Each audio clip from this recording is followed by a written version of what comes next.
I'm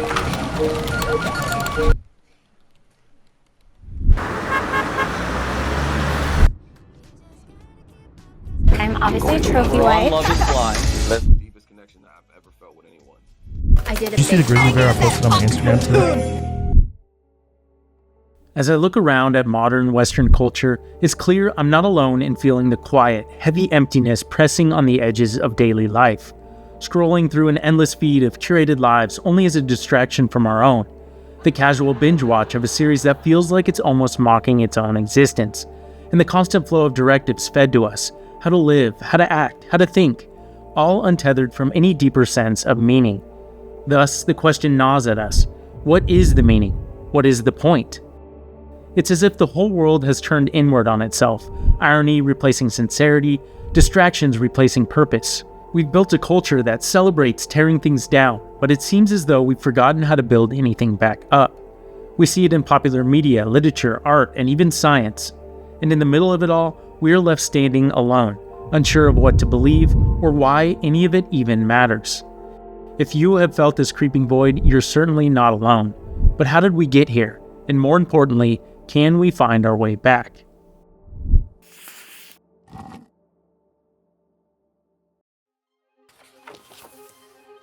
For most of human history, we have lived within stories, grand narratives that gave life meaning and direction. These were the frameworks that connected us to something larger than ourselves, offering a sense of direction and purpose. Striving to answer the deepest questions of existence. Why are we here? What is the purpose of life? Ancient philosophy laid the foundation for these answers.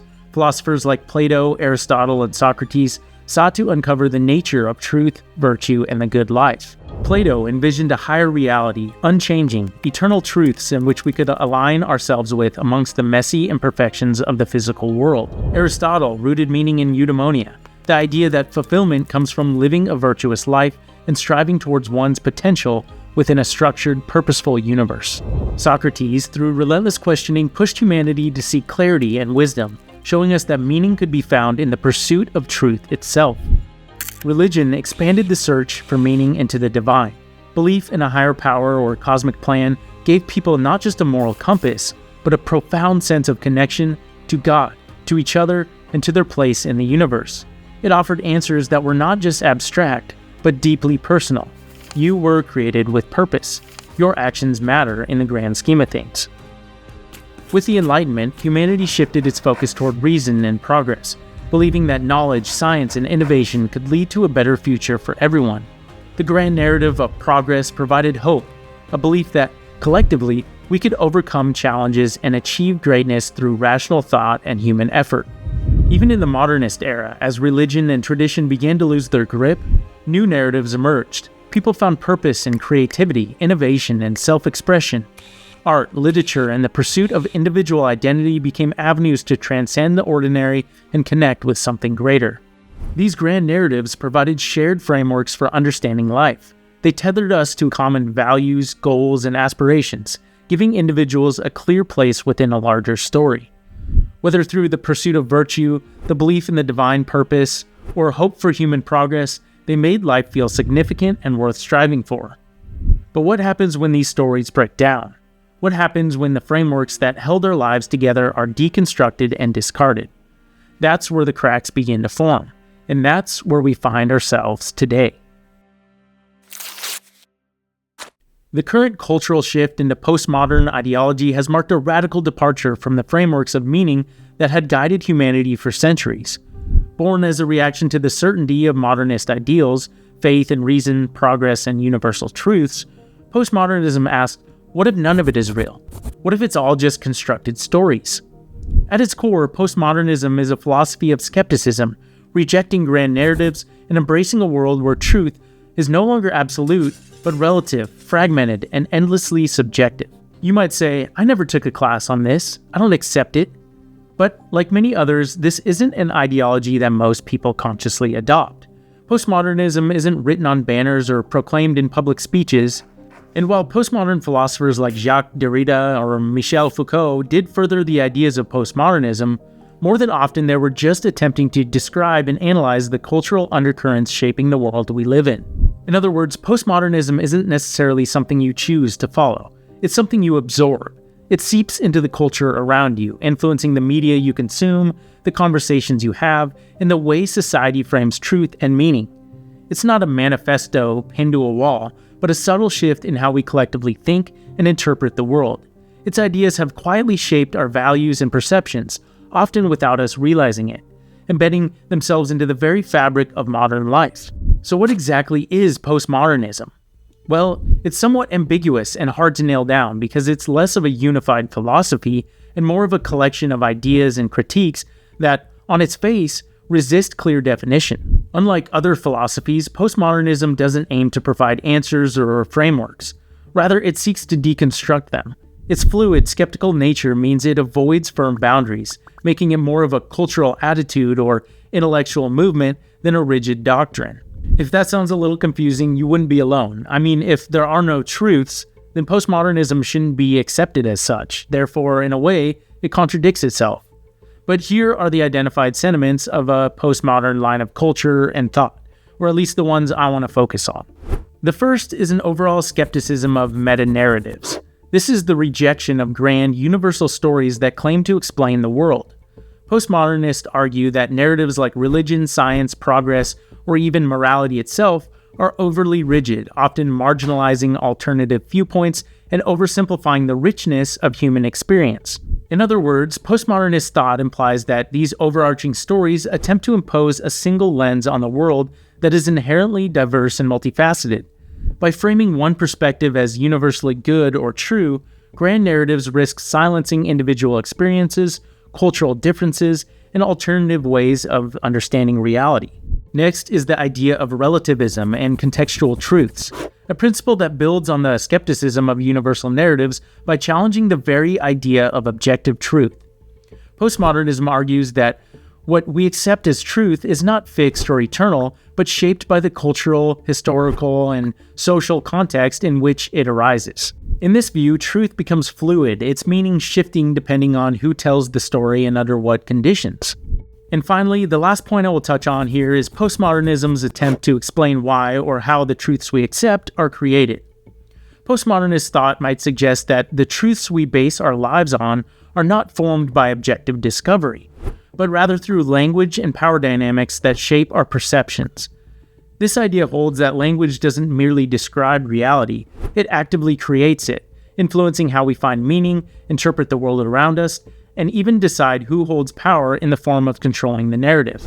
And it's important to note that in this context, language includes any form of communication, whether spoken, written, or basically any other form of media. So that, in a nutshell, is how postmodern thought critiques the idea of truth. So it's not the rejection of truth outright, but rather that what we accept as the truth is shaped by language, culture, and power structures that influence our perceptions of reality. And at this point, again, you might be thinking, well, I don't agree with any of this ideology. Of course there's truth. And maybe you do believe in religion or a universal framework of morality. That wasn't just shaped by power. This is ridiculous. Well, hold on, not so fast. Let me introduce you to what philosopher Jean Baudrillard would call hyperreality. This is the condition where the line between reality and the representation of reality becomes so blurred that the representation becomes more real or meaningful than the reality itself. In other words, we live in a society that is so inundated with culture, imagery, ideals, and media that it has become the very way we view reality itself. So, if I were to ask you to think of a princess, what do you think of? Maybe something like this? Or perhaps this, right? Most people would, but you're probably not thinking of this. But which one is the more true version of a princess? And how much do you really know about princesses outside of fairy tales and movies? You see, cultures of the past used art, storytelling, and symbolism to interpret reality, offering a lens through which people could better understand the world around them. For example, Shakespeare's Hamlet doesn't just entertain, it explores timeless human struggles like indecision, betrayal, and the search for meaning, reflecting the complexities of the human condition. But over time, these lenses of describing the world have become so prevalent that they have become the very way we see truth. So these so-called simulations are really how we base our lives. And if we were to create new art, maybe writing a story of a princess, we would likely draw not from history or human experience, but from the countless simulated versions of princesses already ingrained in our minds. The Disney archetype, the influencer version, or the idealized heroine from countless movies. These simulations would shape our story more than any real-life royal figure or cultural tradition. And that, to a large extent, is exactly what has happened. We've created a weird metaculture where the art and media we create is drawing upon other idealized versions of human life. Now we're getting somewhere. Now apply this to what you've been told your career would look like, your marriage, maybe your friendships, or even your own identity. The expectations of life you had were likely not shaped by real-life experiences or the wisdom of those who came before us. Instead, they were shaped by hyperreal simulations, a copy of a copy of a copy of the world. The image you were given of your dream job wasn't rooted in the realities of work, its challenges, its mundane aspects, and its struggles, but in the polished image of constant passion and fulfillment. Recent culture has effectively lied to us. Now, as we grow older and look at the world around us, it's not what we were promised by the countless movies, shows, or Instagram posts. And we, or rather society, is looking around like, hey, I did all the right things. Why doesn't my life look like that? Well, because what you were told was never attainable to begin with. It had lost all sense of truth. And that's where we find ourselves now, in a culture full of skepticism, cynicism, and delusionment. And thus, our current postmodern culture is set out to deconstruct it all, even the important parts. So, how is culture going about doing that? Well, to me, one of the most apparent ways is in the pervasive use of mocking and irony in almost every single piece of popular media. Irony has become a cornerstone of art. It's a tool that's used to deconstruct meaning, mock sincerity, and shield us from the vulnerabilities of earnest beliefs. Irony, in and of itself, isn't bad. It can be a powerful tool for humor, critique, and exposing hypocrisy. But in a culture dominated by irony, nothing is sacred and everything becomes fair game for ridicule.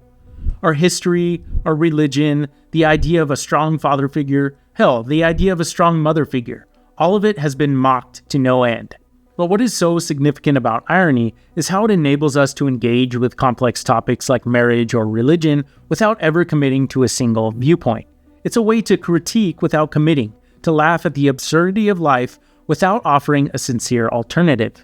It's a cultural defense mechanism shielding us from the vulnerabilities of taking something seriously, because what we took seriously before led us astray. And so we remain stuck in a cultural loop of tearing down without creating anything better to take its place, further deepening our collective sense of delusionment.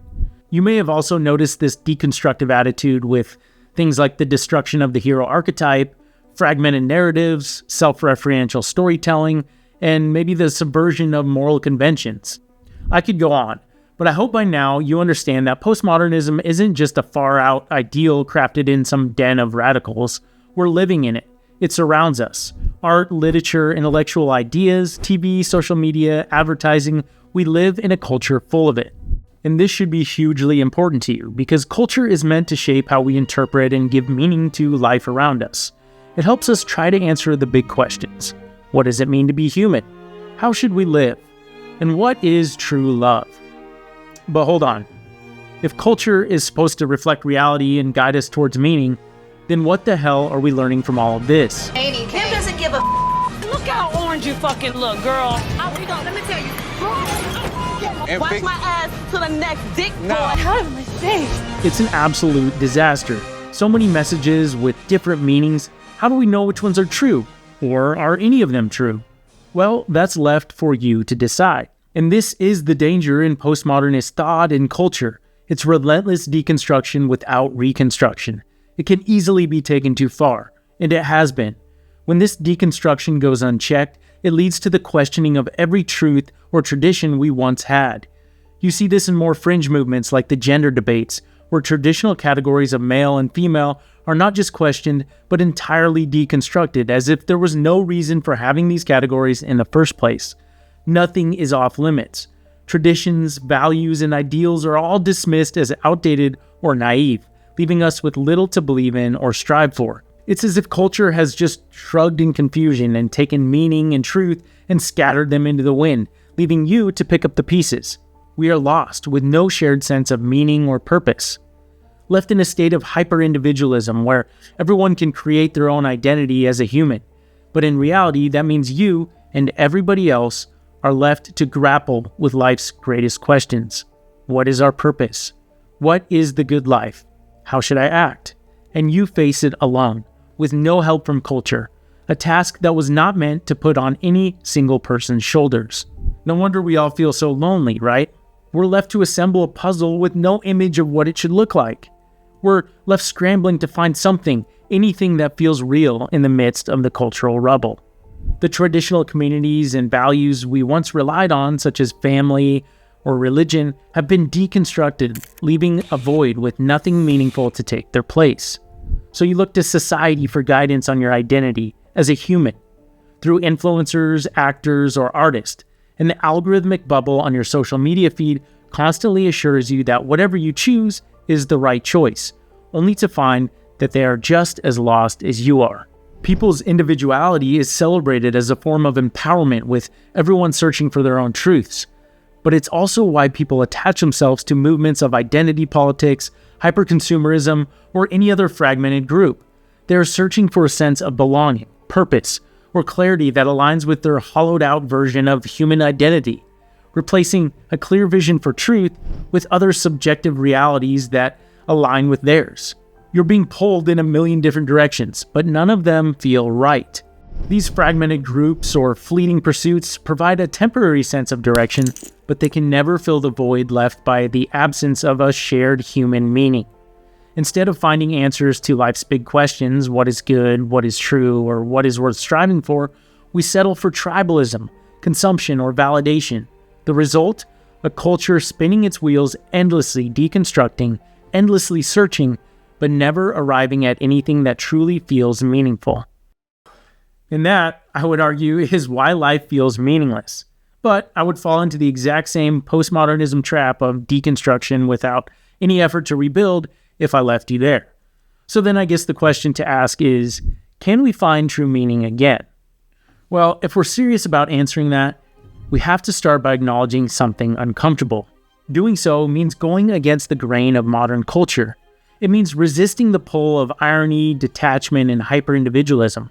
It means understanding that we do need a shared sense of purpose to guide us. Of course, we will inevitably fall short at times. We are human. But without a shared sense of purpose, we have nothing to aim for, nothing to tell us when to throw away the bad parts of culture and when to keep the good, nothing to guide human flourishing. This will require us to look backward, back to the wisdom and virtues that guided humanity for centuries. These aren't abstract ideals, they're tools. Tools we need to rediscover meaning in a world that seems to have forgotten how. We must recognize the value of all the hard work that has been done before us to uncover these shared truths. The philosophers, the theologians, the thinkers of the past didn't ask the big questions for the sake of idle curiosity. They wrestled with them because they matter. Ignoring this heritage is like reinventing the wheel when the blueprints are already there. Secondly, we must see the importance of tradition, not as outdated relics, but as solutions to forgotten problems. Know that if you're going to dismantle something, you better damn well have something better to replace it, because it's likely there for a reason. Marriage, for instance, isn't just a ceremony.